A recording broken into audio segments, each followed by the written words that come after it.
Hi, I'm Richard. We're at the Open Air Blues Festival in Brezoi. With me, the multi-award winning blues guitarist, singer, and songwriter, Sue Foley. Hello. Welcome to Brezoi. Thank you.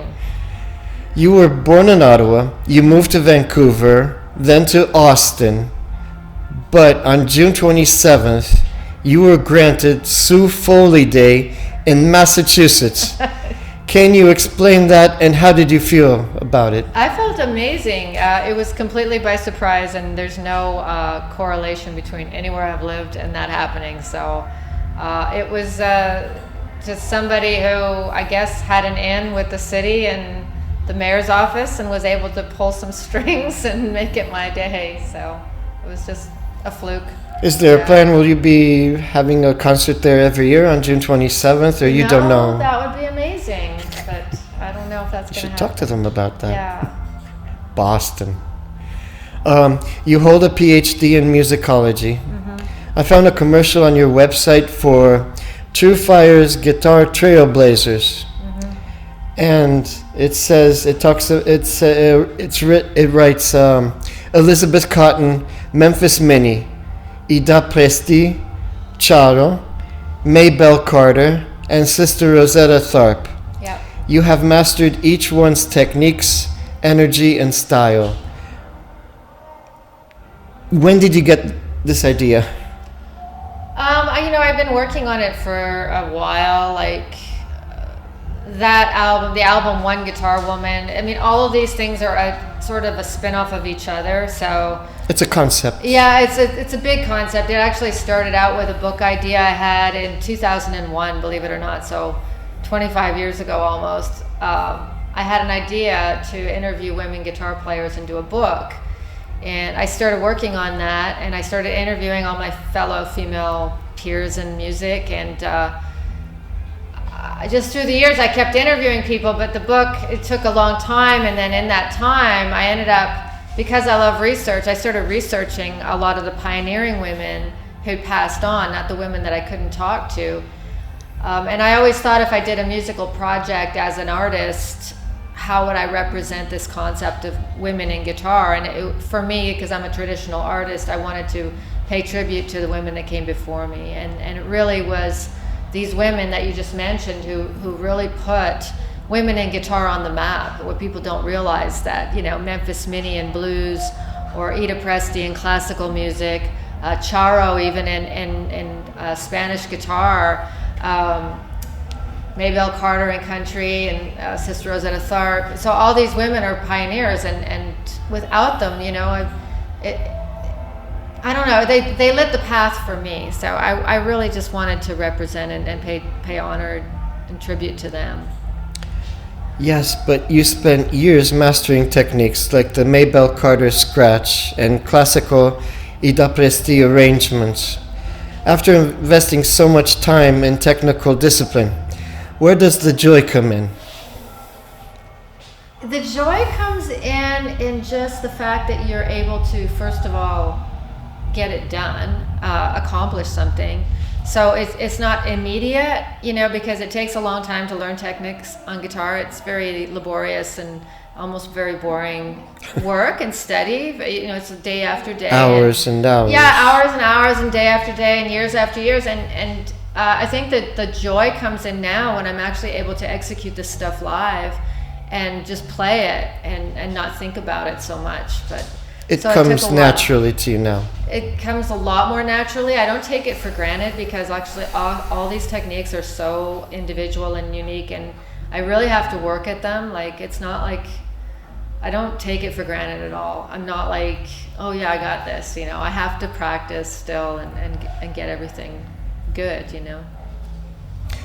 And earlier you said about releasing a book, Guitar Women: Conversations with the Heroines of Guitar. Are you still working on it? Is it almost finished? It is in the finishing stages. Yeah. So that's one of my next projects, probably slated for next year, is the release of this book that was over 25 years in the making. You handpicked a flamenco guitar in Paracho, Mexico.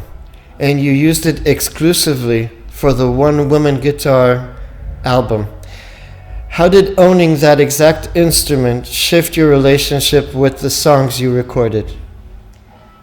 Going to get to Brezoi to get that guitar was very important to me because I knew I was going to record this album and I wanted an instrument that sort of personified. I wanted to do it all on a flamenco guitar, first of all, which makes it different because you're playing country, you're playing blues, you're playing, some classical and some Spanish guitar on a flamenco guitar. It's sort of a vibe, and I wanted a special instrument to do that. And I'd heard about Brezoi. It's a town that was founded by Spanish luthiers. So in America, like here in Europe, you can go to Spain and go pick up an instrument handmade. But in America, the best place to go is Brezoi because actually it was founded by Spaniards, and they founded this town to be for guitar builders. So they make beautiful instruments. So I just wanted to go.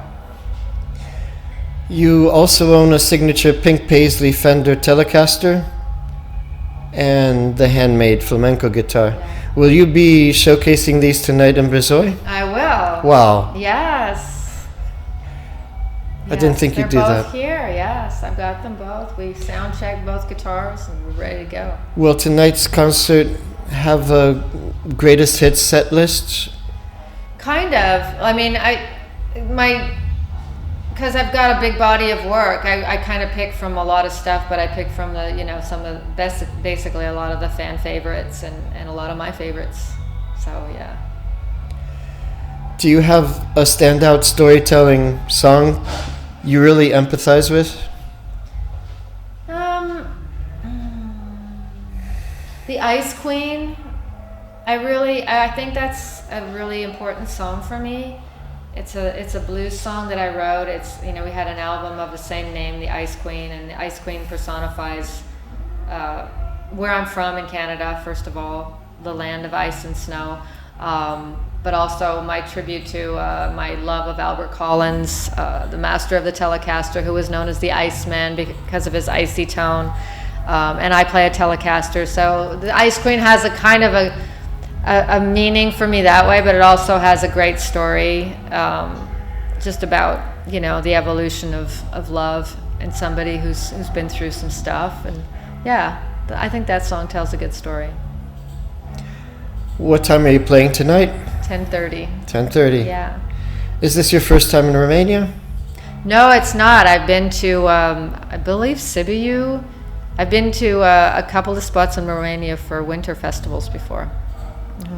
You haven't played yet, but what's the vibe you're feeling about the festival in Brezoi? Really good. We came in last night and hung out and just talked to the vendors out front, and the hospitality backstage is. You can always tell a great festival just by who's working at it and how they treat the musicians, and just their organization and the flow of everything. And immediately I got a great vibe here. So I just think, and the people on stage at soundcheck, the crew, the equipment, everything's great. We're not going to have any trouble here.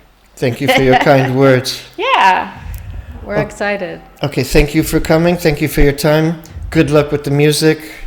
I hope I will be able to buy your book as well. And we're waiting for you to come on down to the Open Air Blues Festival in Brezoi. Yeah, come on down. It's good times. Thank you. Yeah, thank you.